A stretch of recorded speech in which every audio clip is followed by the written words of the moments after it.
Bueno, muy buenas tardes a todos. El día de hoy voy a estar haciendo una conversación con el profesor Noel Leal, una persona que tiene una gran parcialidad por Venezuela, por los valores de este país, por lo que es su gente, por lo que es su historia. Y es de esas pocas personas que realmente yo veo en las redes, en los medios, que entiende el problema a raíz de Venezuela, que es un problema ideológico. Em, entonces, el día de hoy voy a estar conversando con él sobre todo el tema de lo que es la profundidad de la raíz ideológica y cómo los partidos políticos configuran a veces a los jóvenes para que sigan ciertas ideologías que terminan llevando de herencia ese mismo problema y nunca es resuelto. Entonces, sin más que agregar, le doy las buenas tardes, profesor. Y bueno, cuénteme un poco su perspectiva de cómo es la raíz ideológica de este problema que tenemos hoy en Venezuela. En realidad, José Miguel, gracias por comunicarte conmigo. En realidad, la perspectiva, la realidad ideológica es lo que deberíamos de tomar en cuenta como lo que sucede. Lo que sucede simplemente es que estamos envueltos en un proceso socialista, como todo proceso socialista, un proceso de transformación de la sociedad. El chavismo es, digamos, la guinda del póster, pues es la etapa donde entra formalmente el desarrollo de la revolución carnívora en un proceso que viene deteriorando a Venezuela desde hace muchísimos años, no solo en el orden institucional, sino en el orden del individuo, porque en el gran proceso socialista consiste en eso, en transformar a una sociedad.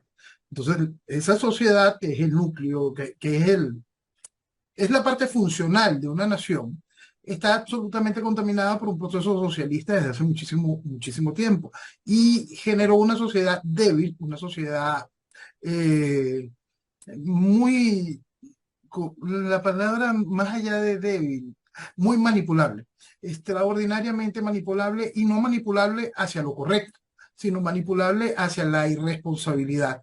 Y es algo que ha sido muy dúctil para el proceso. ¿Cómo se logra eso? Y eso es lo más importante a entender porque es algo que siempre se obvia. Se logra es gracias al socialismo.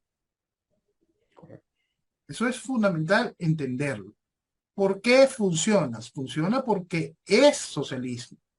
Si no fuese socialismo, no funcionase. Si no fuese socialismo, no entra las posibilidades de que eh, la gente se sienta medianamente llamada a un proceso donde estás matándole la esperanza. Funciona precisamente porque es socialismo. Correcto, correcto. Y en ese orden de ideas, em, a mí me gustaría compartir con usted una experiencia que tuve, digamos, cuando llegué a presenciar los fenómenos en las calles en los años 2014, 2017, cuando me comunicaba con varios jóvenes también de mi edad. Y es que la falta de entendimiento de esa parte ideológica, porque cuando conversaba con estos jóvenes muchas veces me decían que el gran problema era simplemente la corrupción y que, bueno, simplemente con cambiar a las personas que estaban en el poder ya simplemente se cambiaba todo.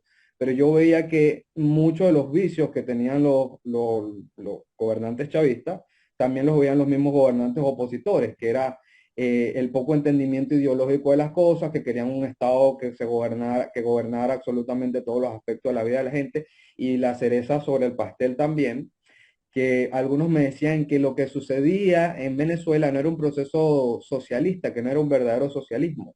Y eso era algo que me chocaba mucho porque, mira, si aquí estás viviendo un proceso en el cual te lo dicen de frente, no solo te lo dicen de frente, hay un control estatal grande, y tú también defiendes ese control estatal, hablas sobre que los mercales son buenos y pueden ser mejores si lo toma alguien de otro color político. Entonces, o sea, veía esa falta de entendimiento y veía que los partidos políticos no hacían nada en tratar de aclarecer esta situación, porque lo único que querían eran los jóvenes, no solo para carne de cañón, sino también para tenerlos con unas banderitas agitándolas en las calles. Y, y mira, me fue un proceso bastante duro, un proceso que hasta el día de hoy no se ha detenido porque eso es algo que sigue existiendo. Los partidos políticos engañan a los jóvenes diciéndoles que simplemente con esperanza y con la idea de que creer que todo va a estar bien, vamos a cambiar el profundo problema ideológico de moral y de institucionalidad que tenemos en este país. Entonces, es algo bastante chocante y que bueno, me gustó, quería compartirlo con usted. Sí, la estructura partidista no está generando gente con nociones o con preocupación de país. Y no es desde ahora. Generan estructuras, y sobre todo al capturar a los jóvenes, estructuras basadas en el proceso de la socialdemocracia.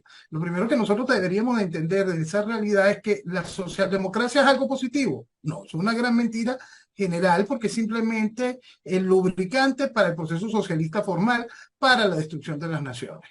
Eso hay que entenderlo. Mucha gente tiene una gran preocupación por la constante de lo que se hace con la población, dónde está la doctrina de la población, dónde la gente se puede ubicar, tener, ¿cómo se llama esto? Tener conciencia de país, conciencia política de país. ¿Ok? Entonces la gente recurre a que la conciencia política de país se basa estrictamente en lo que le está ofreciendo la estructura política partidista.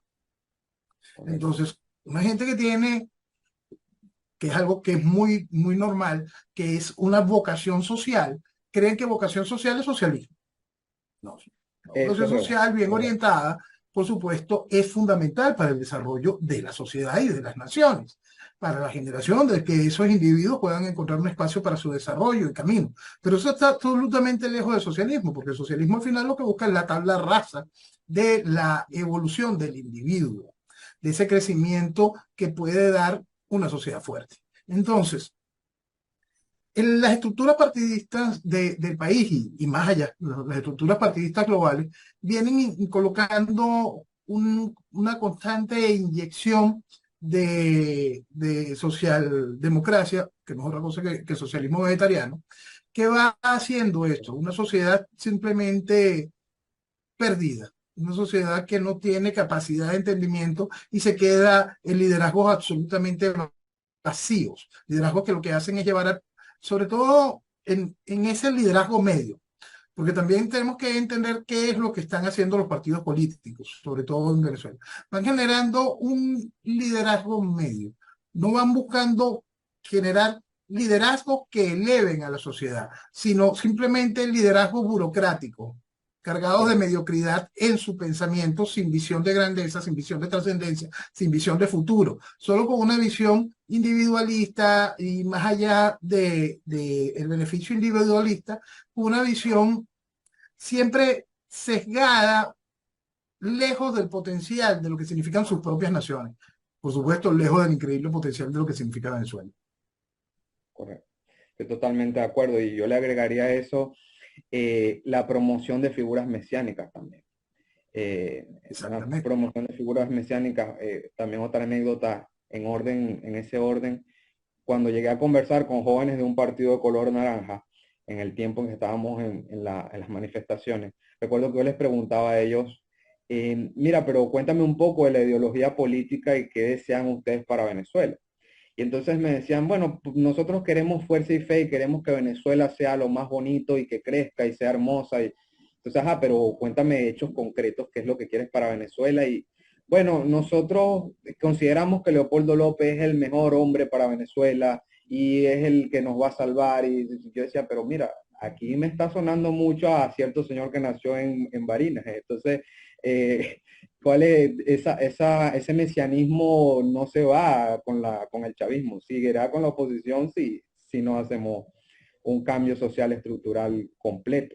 Ese Ok, elemento mental ese elemento mental que usted mencionó sobre que la sociedad cree o sea, la solidaridad, el querer a tu nación, el querer a tu patria, el querer mejorar todo, es sinónimo de socialismo, es otro germen mental que se instauró y es difícil sacarlo porque hay grupos, digamos, que son contrarios a todo el proceso socialista y que también han caído dentro de esa estructura mental que creen que porque uno está haciendo labor social o que uno está ayudando a personas en la calle o está tratando de hacer algo por tu país, automáticamente eso te puede convertir en socialista, que tienes que ser también una persona pensando solamente en el individuo, individuo, individuo, y tampoco es así. Entonces, parte del mismo juego que el chavismo sembró en la estructura mental de la gente. Pero me gustó Sí, mucho eso que mencionó, eso de que la gente cree que socialismo es igual a sociedad y están totalmente equivocados. sí. Tomando también un punto de observación que tú colocas y ese elemento mesiánico dentro de las estructuras partidistas, y hay un gran problema al entender ese problema, el mesianismo, y la salida al problema en el cual nosotros nos encontramos en la actualidad. Lamentablemente, no puedes romper un proceso mesiánico desde una estructura no mesiánica. Es decir, Ujú. si nosotros queremos detener el proceso mesiánico, lo tiene que hacer un nuevo Mesías, por absurdo y ridículo que parezca. ¿Por qué? También, Porque las sociedades no funcionan así. Entonces, mañana llega otro instrumento con un liderazgo que puede rayar en lo mesiánico. Ese, si está en su interés, en su formación y en sus objetivos, desmontar la estructura mesiánica, podrá hacerlo. Pero pretender que podemos sacar al país de la estructura mesiánica en la que se encuentra en la actualidad con un proceso de liderazgo multipolar, es simplemente absurdo. Es necesario que las sociedades, y más cuando las sociedades se encuentran tan profundamente heridas como la venezolana, se reúnan en base a un liderazgo, y un liderazgo con un objetivo, una visión clara. La visión clara en el caso venezolano es muy sencilla, es recuperar el país. ¿Cómo se recupera el país? Lo primero es eh, extrayendo la tiranía y por supuesto dejando atrás el socialismo. Son ingredientes que son fundamentales para comprender eso, porque en el momento en que como venezolanos entendíamos esa lápida asquerosa que es el chavismo, que es la lápida socialista que ha venido aplastando a Venezuela por más de 60 años, y comprendemos nuestro potencial como país y nos ponemos a trabajar, nos damos cuenta que simplemente Venezuela se pierde de vista en todo sentido. ¿Cómo se hace? ¿Cómo se logra? No es en realidad tan complicado. Lo que pasa es que tenemos esa estructura político-partidista que le ha metido a la gente la idea de que todo tiene que ser marginal, de que todo tiene que ser mediocre, que cualquier correcto. cosa que vaya hacia el verdadero desarrollo, cualquier cosa que vaya hacia el pro de elevar al individuo, no, eso no, eso es elitesco. Elitista, Deja, correcto. el desarrollo es elitesco. Lo importante es ver cómo se atiende el dispensario, la alcantarilla y que tenga pollito. No pensar en el desarrollo industrial, no pensar en el desarrollo económico, no pensar en el desarrollo turístico, en el desarrollo de todas las áreas que podemos darle forma y crecimiento a la nación, que por supuesto traerían la oportunidad para el desarrollo de nuestras sociedades. Esa es una cultura que está dentro del esquema político. Por eso es que volvemos al punto. ¿Esto se puede desmontar sin un liderazgo que venga y le diga al país, eso está mal? No, eso es mentira. Si ese liderazgo no lleva al país hacia los caminos de el uso de tu derecho a crecer y de aportar hacia una sociedad. Tú sabes que una de las cosas que más nos hace daño como la sociedad, que se escapa hasta de los partidos políticos, y los partidos políticos, por supuesto, no han hecho nada en pro de rescatar a la sociedad que se envileció y se Ok. estupidizó. Porque tenemos una sociedad que llegó a aquel esquema, aquella frasecita ridícula que es parte de lo causante de la destrucción de Venezuela, que es esa de, si yo no trabajo, no como. El Ujú. asunto es que si no tienes nación, no tienes dónde trabajar y te tienes que ir. Perdiste todo, te quedas sin comida, perdiste absolutamente todo. Cuando nuestros partidos políticos no fueron generando un discurso donde a la gente se le diese el valor por Venezuela, donde le diésemos a la gente el entendimiento de lo que significa un país, simplemente todo eso se perdió. Entonces, si nosotros queremos encontrar todas las causas de el por qué estamos aquí, empezamos, por supuesto, que es socialismo, pero inmediatamente vamos a descubrir que sin la difusión, la estructura, esa inyección llevada a cabo por los partidos políticos a través de todas las estructuras, empezando por la academia, este desastre hubiese sido imposible. porque la naturaleza de cuando existe un liderazgo que impulsa a la nación hacia el progreso, el país la acepta. Esa es la realidad. El factor académico para mí es muy importante en todo esto, evidentemente. Y yo quería hacer o hacerle una proposición, quería eh, mencionarle esto para ver qué opinaba usted sobre esta propuesta de idea que he tenido yo hace un tiempo, analizando lo que ha sido el pobrismo que nos han vendido en Venezuela, porque básicamente en Venezuela se ha presentado, se ha vendido eso. Eh, porque lo extrapolo con lo que está sucediendo en los cambios culturales de los países europeos y en lo que está pasando en algunos países latinoamericanos. Cuando vemos, por ejemplo, el caso de España, en el cual están promoviendo el tema de la mujer, el tema LGBT, pues, como idea de división social, cuando vemos en el tema americano que están promoviendo el Black Lives Matter, cuando vemos en el caso de los demás países, en el caso cuando Cuba apenas inició su revolución, que empezaron a hablar de los trabajadores, de los campesinos contra los terratenientes, y ahora yo veo que esa división que en realidad yo le digo marxismo cultural, eh, esa división de la sociedad, en el caso de Venezuela yo veo que fue como mucho más fuerte porque a nosotros nos presentaron una división social marxista en el cual se colocaba al pobre y al rico. Y si vemos los demás procesos, en los demás procesos, en el caso de España, ¿qué sucedió después de que se pasó ese proceso? Ok, bueno, vemos ahora que los hombres no pueden ni tocar a las mujeres, no pueden hablar con ellas, no pueden ni expresarse. Si tú dices que un hombre de una preferencia sexual X se desnuda en la calle, puedes ir preso. Si tú dices que no porque hay niños presentes. Pero tú ves que el proceso, a pesar de todo, si ha bien ha golpeado parte de la cimentación económica de esos países, no fue tan grave como el caso venezolano, en el cual nos vendieron que la pobreza era algo hermoso. Entonces, cuando te venden que la pobreza es algo hermoso, imagínate un proceso que deidifica la pobreza. Es uno, porque la pobreza empieza desde aquí, principalmente. No es Sí, sí. solamente que te quiten cosas, la pobreza empieza desde aquí. Y si tú tienes a las personas atrapadas acá en la mente, entonces, imagínate, es un proceso muy difícil de desmantelar y es muchísimo más dañino, más dañino. Por eso es que cuando dicen que a Venezuela nadie sabe cómo es que el chavismo ha robado tanto, ha destruido tanto a Venezuela, yo digo, pero es que miren el marxismo cultural que nos tocó a nosotros. Nos tocó el más Y feo, el más terrible. el O más ricos terrible, versus pobres. el más terrible, y con el adicional, no solo sembraste el pobrismo, sino que saqueaste a la nación para que la nación asimilase su pobrismo como la única manera de vida. Eso es muy importante comprenderlo, porque el saqueo no lo hizo solo el chavismo, el saqueo no viene de la pseudodemocracia después del 58 de una manera realmente increíble. La razón de la que llega Chávez es que el país estaba muy mal. ¿Y por qué el país Ujú. estaba muy mal cuando entraba tanto dinero? Cuando el país tenía tantas formas de haber generado real riqueza, real industria, cada una de las cosas que nos dieran la sustentabilidad necesaria como una nación desarrollada. Nada de eso se hizo es gracias a la estructura política que parió a Chávez. Toda esa estructura de Cocopellana es la que generó este desastre, sembrando el pobrismo e incentivando el saqueo. Claro, y te coloco, por ejemplo, una anécdota o anécdotas que he visto. Yo no son épocas que yo no viví, pero bueno, tú me dirás que tú sí las viviste. He visto además, por ejemplo, en la novela Por estas calles, cómo también se hace una oda y un romanticismo a esa situación. Situaciones, por ejemplo, creo que había un sketch de Qué locura donde Rafael Caldera decía que él amaba a los pobres y que no quería destruir a los ranchos porque los ranchos eran algo bueno.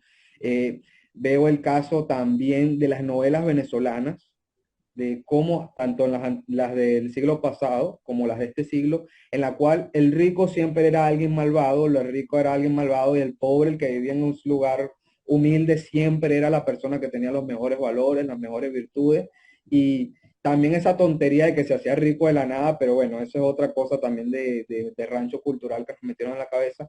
Entonces, ha sido una, ¿cómo decirlo? Una colusión de lo que han sido los partidos políticos, los intelectuales, los medios de comunicación que sembraron esa ideología en general. No solamente Chávez, Chávez fue la imagen más presente para uno apuntar, pero todos estos fueron cómplices completos de sembrar el pobrismo en Venezuela y de que Venezuela llegara al estadio en el que está actualmente.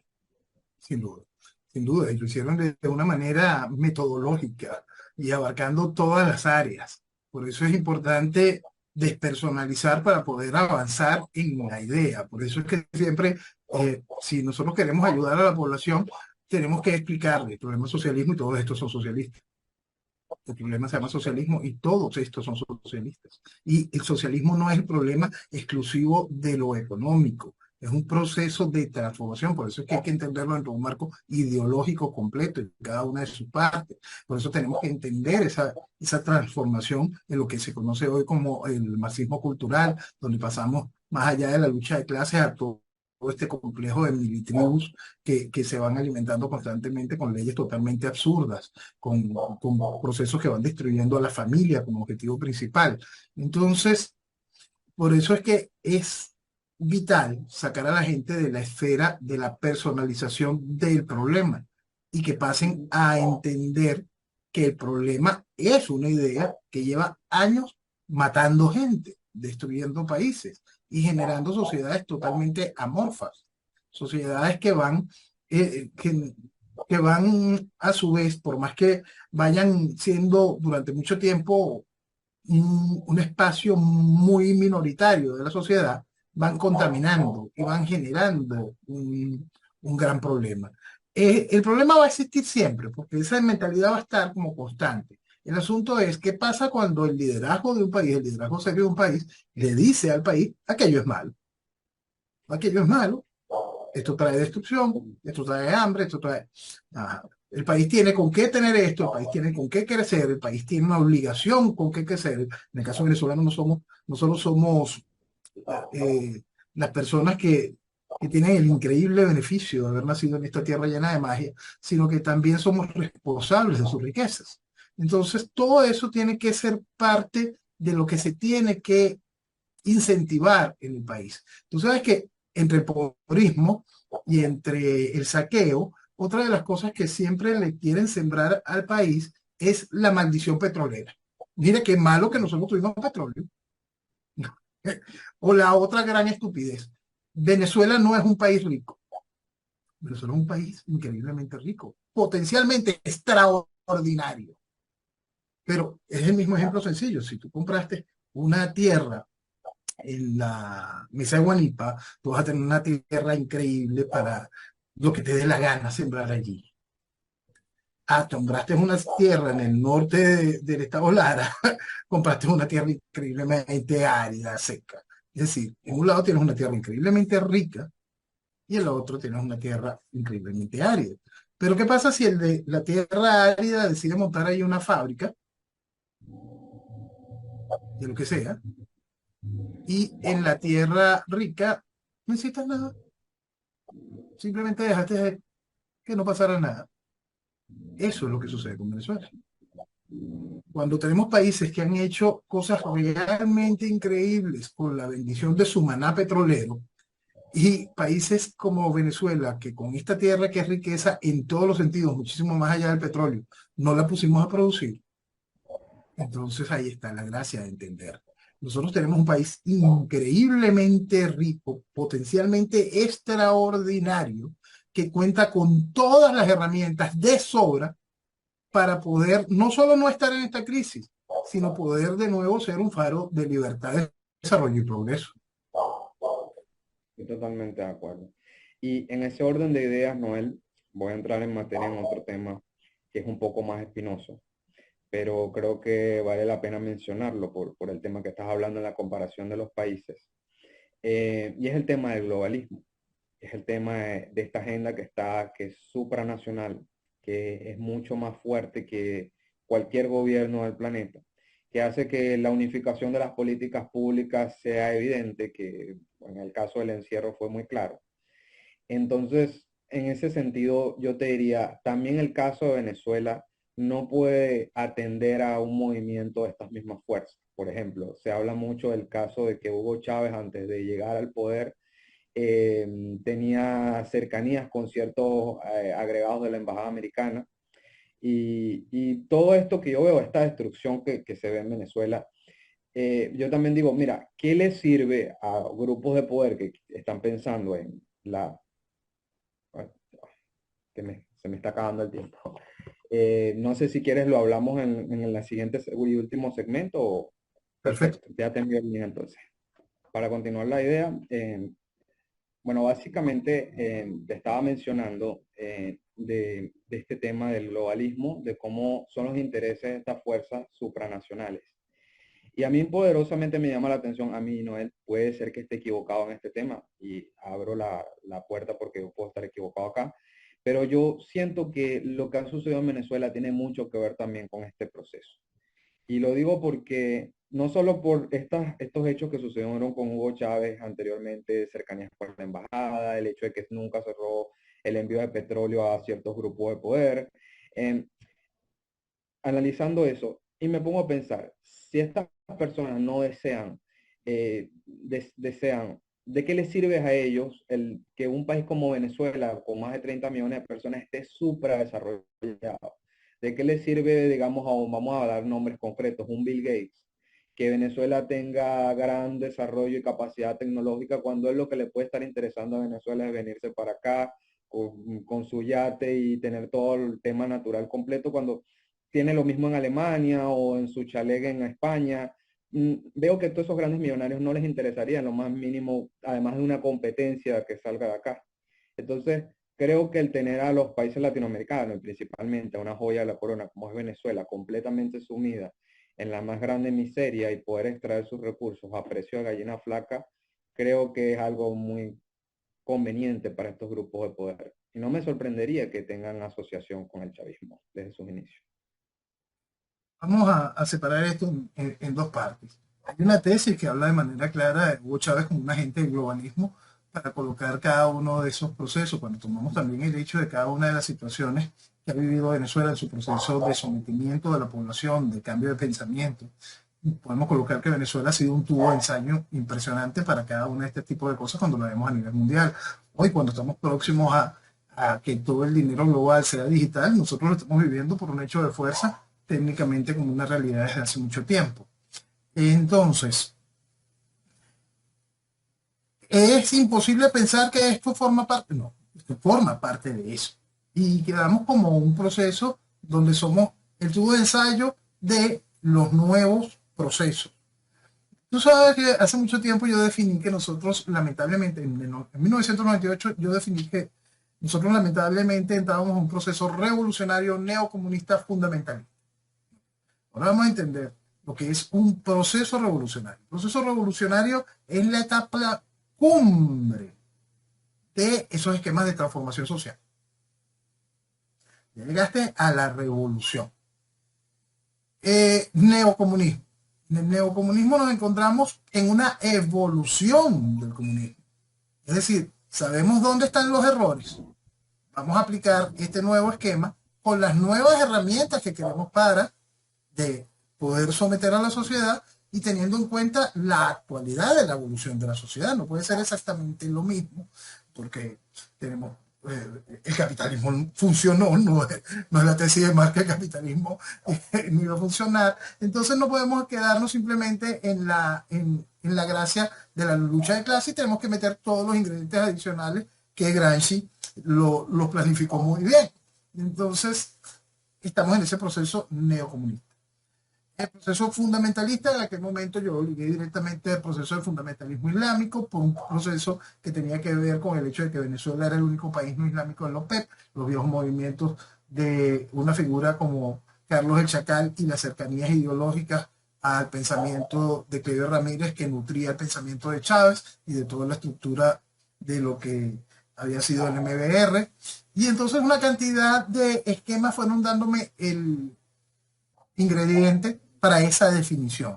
Y cuando estamos en un proceso global, más allá del globalismo o globalización, un proceso global donde el fundamentalismo islámico está penetrando con tanta fuerza en tantos y tantos niveles, gracias a las naciones debilitadas por el proceso globalista, podemos ver cómo esa definición que yo puse en el 98 en lo que entraba a Venezuela, hoy es un proceso global. Entonces tenemos esa realidad, cuando tocamos ahorita, tocaste un país que quizá vitrina tanto como Venezuela, o más aún que Venezuela en eso, que es España, vemos como el proceso de esta realidad socialcomunista que tienen en el gobierno de Sánchez, y vemos esa penetración fundamentalista islámica con esta invasión que están viviendo, y España como puerta de Europa de esta invasión, tenemos ese mismo eje. ¿Ok? Entonces, allí vamos a colocar Hugo Chávez como agente del globalismo. El proceso chavista es en pro del desarrollo globalista. En muchos sí. El proceso chavista, el desarrollo globalista que vemos en otras naciones desarrolladas, ¿por qué no se termina de aplicar acá? Porque en el tercer mundo es muy difícil aplicar una gran cantidad de cosas. Si nosotros vivimos lo que vivimos durante el encierro del COVID y la pandemia y todo este tipo de cosas, nosotros no vivimos nada comparado con lo que vivieron aquellos países. ¿Por qué? Porque en el tercer mundo es más difícil aplicar todo ese tipo de secuestros. Entonces, eso es una gran realidad. Ahora, el segundo punto, la conveniencia de que Venezuela sea pobre. Si nosotros queremos destapar bien lo que sucedió en el 58 y cómo es que cae la dictadura del general Marcos Pérez Jiménez, mucho de eso es una realidad. Venezuela estaba despuntando y no se supo vender una simple realidad. Venezuela no puede ser el problema. Venezuela tiene que conformarse, construirse en ser la solución de los problemas. En los esquemas de general Marco Pérez Jiménez eran esquemas extraordinarios para el desarrollo de la nación. Y buscaba también un desarrollo y florecer latinoamericano. Y eso no le gusta a los pueblos. Simplemente no les gusta. Ah, tú quieres tener desarrollo tú. Si ese desarrollo tuyo es conmigo, va bien. Pero si ese desarrollo tuyo es con los tuyos, no va bien. Entonces es ahí la diferencia para poder desarrollar Venezuela, y por más que suene increíblemente antipático y no solo antipático, sino hasta mucho como carente de realidad, ¿no? Porque la lógica que nos marca, la lógica nos marca el mismo pensamiento de Bolívar, nuestros países hermanos, unirnos en cada uno de estos esquemas, porque eso es lo que te marca la lógica. El asunto es que eso no es aceptado, no era aceptado y no será aceptado. ¿Cómo cambiamos esa idea? ¿Cómo convertimos a Venezuela en la solución del problema y dejar de ser el problema? Lo primero está en cambiar la mentalidad de nuestra sociedad. Si nuestra sociedad entiende lo que vale la nación y decide pelear por ella, ok, vamos a volver a mirar qué es lo que está pensando allá abajo. Si nuestra sociedad entiende y busca un liderazgo que no tenga dentro de sus conceptos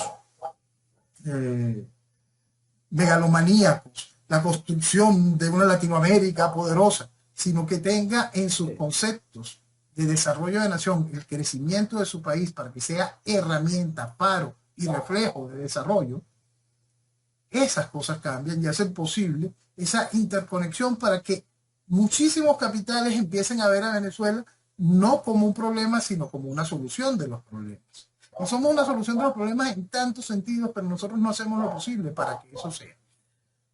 Mucho de nuestra estructura política moderna, gente que se aleja de la estructura político-partidista, se encaja en esquemas hiperliberales como solución al problema nación. Y eso es también un error increíble, porque deja de aprovechar las oportunidades competitivas de lo que significa Venezuela.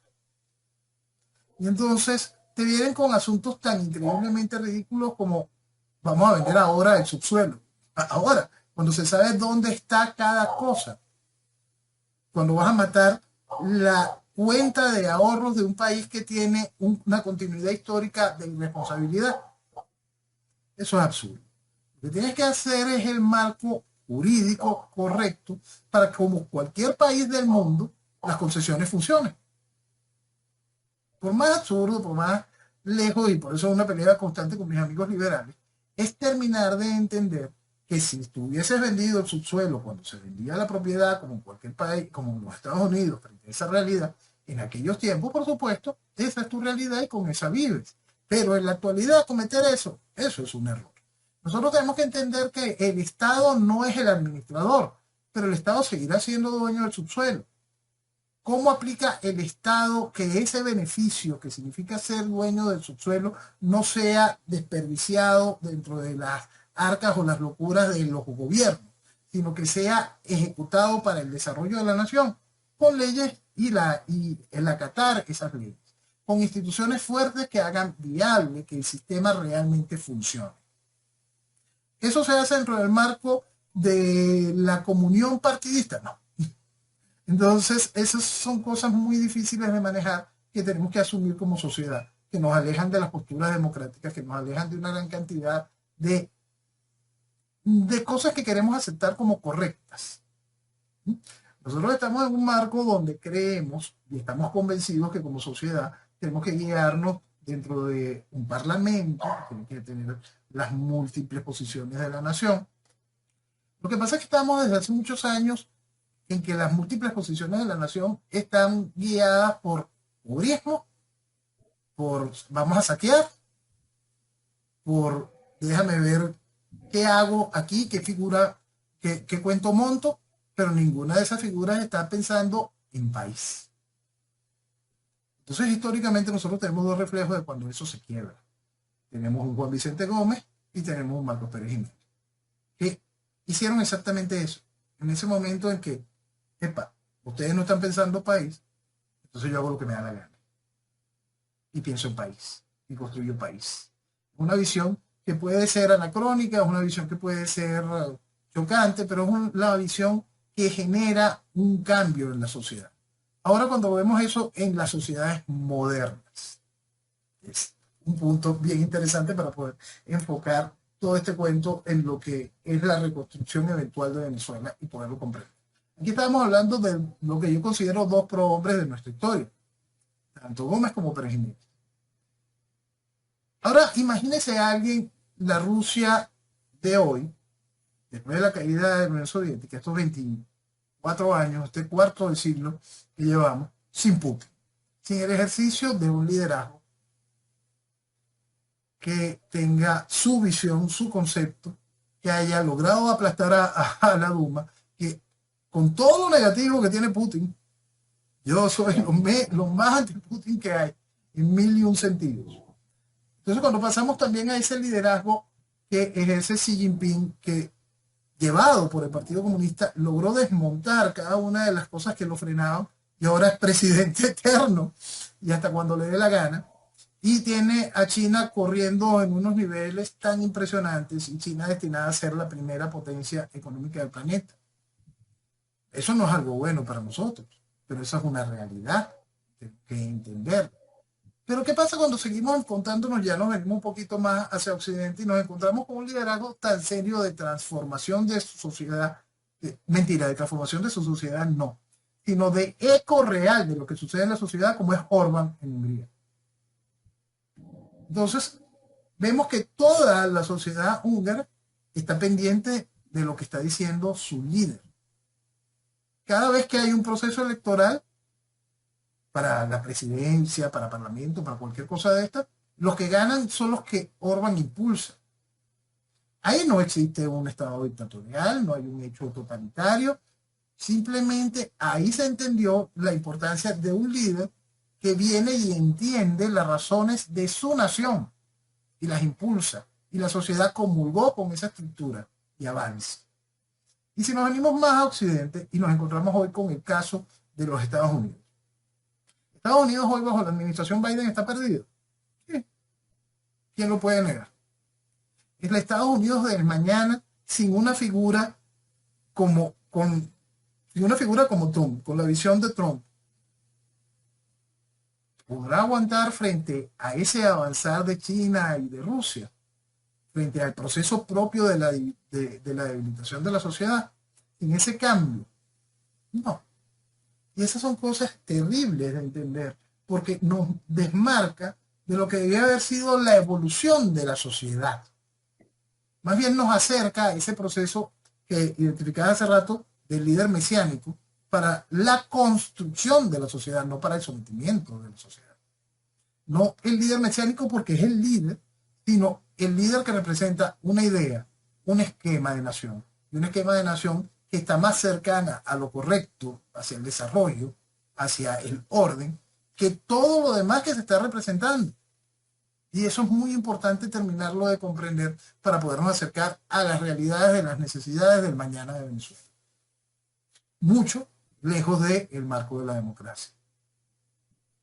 Sí, ha sido una total degeneración y ha sido la promoción principal del socialismo, si te das cuenta. La democracia ha sido una puerta de pivote para la promoción del socialismo, lamentablemente, pero es así. Y es triste porque es una idea tan levantada como loable, pero así han nacido muchas ideas nefastas en la historia.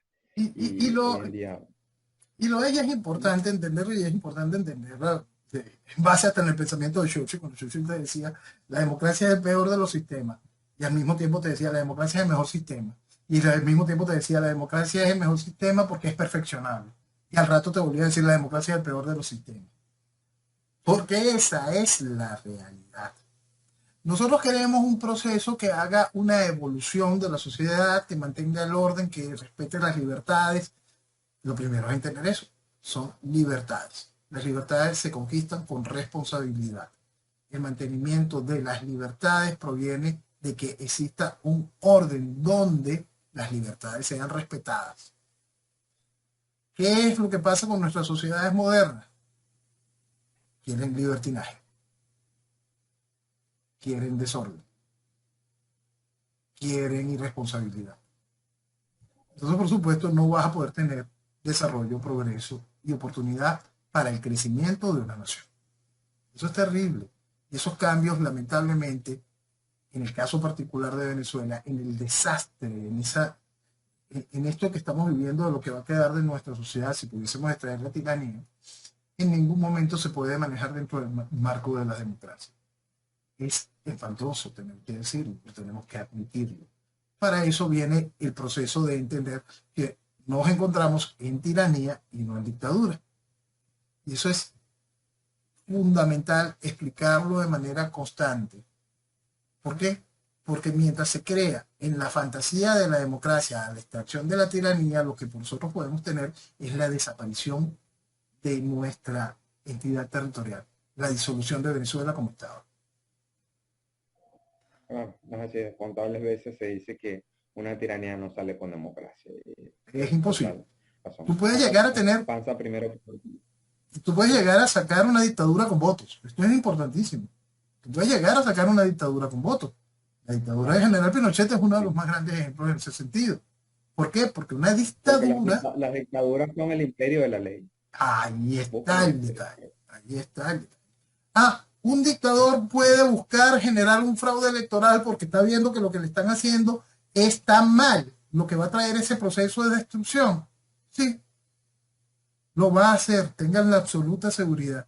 Porque si un dictador, como era el caso del general Marcos Pérez Jiménez, ve que la población quiere consumirse en la mentira y ve que su obra no está consolidada todavía y la población compra la mentira de la idea de la democracia, ¿él hace un fraude para parar eso? Sí, es terrible, pero esas son las realidades, las sociedades, los tiempos, las oportunidades. Y son cosas que tenemos que terminar de comprender para poder afrontar la realidad y el mañana inmediato de Venezuela. Es correcto, es correcto. Bueno, ya sobre los temas que quería hablar contigo, han habido muchos muy interesantes. Yo quería también hacer este énfasis en un tema sobre el liderazgo en Venezuela. Y ese tema del liderazgo de Venezuela a mí siempre me ha llamado la atención un, este tema, porque muchas veces cuando también llegué a tener interacciones con algunos miembros de partidos políticos, digamos en las estructuras más altas, eh, ya sea cualquiera de los partidos que estuvieron acá en las manifestaciones, yo recuerdo que en muchas ocasiones que yo estaba con organizaciones que no tenían que ver con nada de partidismo, en las cuales yo hacía actividad, ayudaba a la gente, estaba allá presente, ellos en algún momento me llegaron a decir, mira, pero si realmente tú quieres cambiar al país o quieres cambiar a Venezuela o hacer una mejor Venezuela, tú tienes que unirte a esta estructura de poder, tienes que unirte a este partidismo que tenemos nosotros. Básicamente me decían así, yo les decía, pero oye, sí es cierto que las cosas se transforman desde las estructuras de poder, pero también es cierto que hubieron muchísimos venezolanos ilustres que lograron transformar a Venezuela y hacer muchísimo más por Venezuela que cualquier tipo de hombre que dijera, se dijera padre de democracia. Y un clásico ejemplo es Renio Tolino. Renio Tolino entró a la política al final, pero el cambio cultural, el cambio de mentalidad, el cambio que hasta el día de hoy perdura en muchos jóvenes y en muchas personas ya pasadas de edad, las ideas de Renio. Y en ese sentido, yo digo que más puede hacer una persona desde su espacio, ya sea de trabajo, ya sea social, ya sea cual sea. El día de mañana, si quiero optar por un espacio para lograr política, está bien, pero más puedes hacer desde ahí que simplemente estar en un partido político dando el mensaje de alguien que todavía cree que el socialismo no ha sido bien ejecutado, como es el caso de muchos de los líderes opositores hoy en Venezuela. Ahí dijiste, el socialismo no ha sido bien ejecutado y ese parece increíble que exista gente que maneje ese concepto. ¿En la estructura partidista nacional queda algo sano? No, no queda. ¿Hubo algo sano? No, no lo hubo. Y eso es increíble colocarlo en esa dimensión, porque, porque más allá de alguna individualidad que haya podido avanzar hacia lo correcto dentro de esa estructura partidista, estás dentro de un hecho que viene a ser un proceso negativo para la sociedad venezolana. La gente sigue creyendo que hubo algo positivo en el concepto de la pseudodemocracia que vivimos entre 58 y la llegada del chavismo. No, no lo hubo. Había el país de esa increíble movilidad social debido gracias al maná petrolero. Ese país increíble que generó oportunidades para todos menos para la propia Venezuela. Sí, claro. ¿Por qué? Porque las riquezas son impresionantes y esas riquezas increíbles se han mantenido durante el periodo del chavismo. Sí, son impresionantes, son increíbles y el saqueo ha sido 5 veces mayor que aquel. ¿Por qué? Porque cada vez la riqueza vale más, por más absurdo que parezca. Pues, desde la guerra de Yom Kippur, el salto que tuvimos en el valor del petróleo simplemente se pierde de vista. Y aparte de eso, nosotros tenemos que contar todo el resto, el oro, el hierro, cualquier cantidad, coltán, tierras raras. Simplemente son cosas absolutamente increíbles. Eso sin contar lo que ha sido el saqueo con los elementos financieros que Venezuela tenía en el exterior. Okay. Ujú. Esas son cosas que nosotros tenemos que comprender. Aquella gente dañó todo, absolutamente todo. Hizo posible la llegada de Algo como Chávez. Y las riquezas que existían ahí eran extraordinarias. El chavismo ha destruido y saqueado todo. Ha desmantelado la nación en todas y cada una de las fases. Y las riquezas que ha recibido durante estos 25 años son impresionantemente extraordinarias. Si nosotros sacamos hoy al chavismo y decidimos hacer lo correcto, las riquezas con las que cuenta Venezuela hoy son simplemente maravillosas, son extraordinarias. Si nosotros simplemente ponemos orden en el desarrollo minero, no te estoy hablando del petrolero, simplemente en el increíble desastre que se está viviendo a nivel de minería, y colocamos que esas minerías trabajen en base a concesiones, fíjate que sigo sin ver el subsuelo, trabajen en base a concesiones serias con procesos de reinyección de capital, simplemente en un año empieza a sanar el problema económico. Absurdo. Es increíble lo que le están haciendo a Venezuela. Y es increíble que la mentalidad dentro de las estructuras políticas partidistas, lo que le vengan a decir a la gente es atiende el liderazgo de tus vecinos. Ven y busca e interactúa, ve y arma tu comandito. No, ven acá, vamos a desarrollar país. Vamos a pensar en lo que está muy mal para que le digas a la gente que esto tiene que cambiar.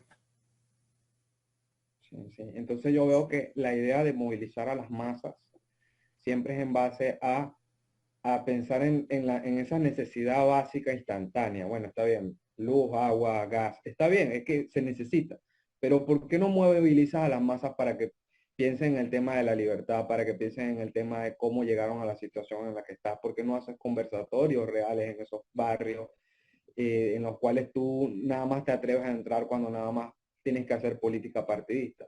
¿Por qué no le hablas a esas personas? Porque yo en mi espacio donde he estado he podido hablar con personas que más de un partido político te dice, mira, no, porque es que cuando vas a un lugar, ellos te lo dicen, no le hables a la gente con conceptos muy difíciles, que si el socialismo, porque la gente no te lo va a entender. Y cuando tú vas a esos lugares, ves personas que pueden estar viviendo en las peores de las situaciones y están muy claros en el tema ideológico. Te dicen que para claro, el socialismo comen cuidado. Te dicen que con Marcos Pérez Jiménez vivían mejor, te lo dicen claramente. Y te dicen que los dos con ninguno van a tener futuro, ni con el chavismo ni con la oposición, y tampoco se equivocan allí. Entonces, no subestimen la capacidad de inteligencia del venezolano. Si bien hemos sido manipulados, hay mucha gente que por su familia, que por la situación que han vivido, se han instruido y han pensado en una solución para esta destrucción. así es. Y no están muy lejos de entender cuál es la solución para esta destrucción que vivimos hoy. Así es. Lo que pasa es que Esa idea de querer subestimar. Ujú, le metieron a la gente esa cosa en la cabeza horrible de que el venezolano que tiene que pensar es en pollito y papel toalé, ujú, no pensar correcto. en futuro, en nación. Eh, Desde el pobrismo que señalabas hace rato hasta esta época donde el socialismo pone al ciudadano en esta situación de supervivencia. Entonces el ciudadano se olvida que tiene derecho a vivir. Esa es la principal herramienta que utiliza el socialismo para someter a una sociedad, para quebrar a una sociedad. Sí, totalmente de acuerdo. Bueno, sé que el tiempo apremia, Noel, pero no quería dejar fuera este tema. Vamos a ver si lo podemos tocar en 5 minutos, si es posible, pero quiero que lo expliques tú y hagas como un mapeo general de esto. El tema de los intelectuales venezolanos, Noel. Hace un tiempo se hizo muy famosa la lista de los 911 firmantes, que cada cierto tiempo está saliendo y me agrada cada vez que sale porque muchas personas se dan cuenta de las clases intelectuales que tenemos en Twitter, que tenemos en las redes sociales, que nos andan diciendo cuál es la solución de Venezuela, pero hace unos años atrás estaban aplaudiendo y llamando la idea de que Fidel Castro esté visitando nuestra tierra. ¿Qué lectura le ves tú a eso y cómo tú diagnosticas ese tema? Tú sabes que eso no es un proceso exclusivo de Venezuela, ¿no? Pero en Venezuela que quizá hay un mapa, una gran ventaja que tenemos frente a otros países es que tenemos ese mapa. Cuando yo inauguré Venezuela Vetada, el sitio web de Venezuela Vetada, el segundo documento que subí fue los 911 intelectuales que se le arrastraron a Fidel Castro en 1989. Y lo que yo quería mostrar allí no solo eran esos 911, sino algo que siempre recuerdo, las posiciones de esos personajes. Porque esos personajes fueron formadores de lo que hay hoy. Esos personajes deformaron desde la academia, desde lo más alto de sus posiciones, a toda nuestra sociedad. Y con las herramientas de la academia, generaron un festival de estupidez generalizada en nuestra sociedad, de gente que no tiene más mínimo norte o visión política. Hay algo que es muy importante entender que nos lo reafirma este fenómeno de la destrucción de Venezuela en lo que ha sido la exportación de venezolanos. Cuando empezó esta exportación de venezolanos, todos los venezolanos que salían muy bien preparados y eran recibidos en todos los países con, mira, casi que con desespero. Dígame, el venezolano capacitado en medicina, era una cosa realmente impresionante, pero también en arquitectura, en ingeniería. En todos lados el Si mal no venezolano era recuerdo, recibido. correcto. ¿Perdona? Eh, si mal no recuerdo, se llamaba Plan Ayacucho, creo que era, ¿no? Bueno, sí, Ese, eso generó un esquema de estudios de tercer y cuarto nivel, pero esto es otra cosa. Ya este es el venezolano que decidió irse. No es que se fue a estudiar, sino que se fue a vivir, porque veía que lo que estaba sucediendo estaba muy mal. Entonces esa primera exportación de venezolanos que huían de Venezuela era recibida con como te digo, hambre por parte de cada uno de esos países, y en cada uno de esos países donde llegaba dejaba una huella increíblemente positiva. Era gente realmente capacitada, como siempre insisto, una preparación profesional, una preparación técnica de primer nivel, por más que estábamos en el desastre de lo que se llama Venezuela. ¿Por qué? Porque dentro de todo había algo de mística. ¿Por qué? Porque dentro de todo había una pasión por el desarrollo del individuo.